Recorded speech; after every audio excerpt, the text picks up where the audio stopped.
We still remember those carefree days, don't it? It's nice to remember those carefree days until that sudden and then everything changed. And I was in Kampala. I was born in Kampala, so I was a city girl, unlike you.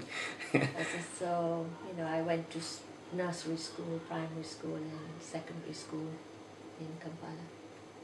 At school, we didn't really mix outside of school because you were within your own communities, and you went to Jamaat Khana, and then you came home and went to school. So, and the community the area I lived in were all Asians anyway, so you played with the Asians around you rather than the indigenous population. But at school, everybody was together.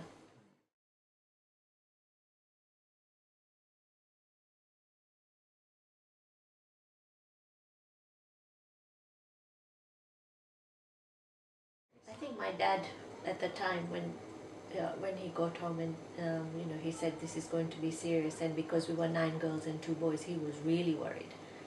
I mean, some of the girls had been married, some had left Uganda to go and study abroad.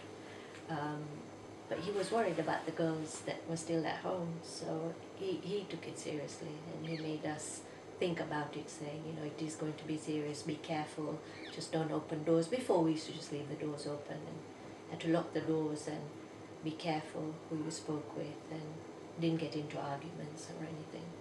Yeah, so he made us aware to be careful and that it was serious, and he was worried. Yeah, I think we did still go to school, but you had to be careful.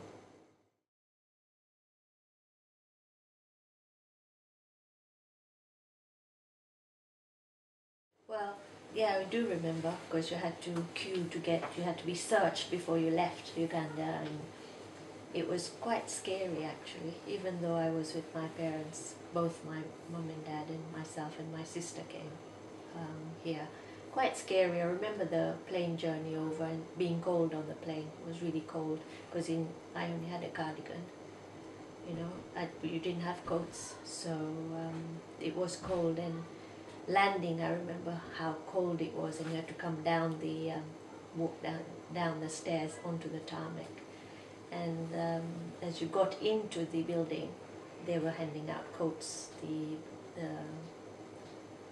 Was it that Women's Royal Voluntary Services? Anyway, we were all given. I was given this brown fur coat with a fur. So it was nice. I remember it very well. And then from there we were then put on buses to coaches to go to the camp, which was quite an eye opener from what we came from. A settled life, in your own house, in your own country, and then all of a sudden you've got one bag of belongings and that's it.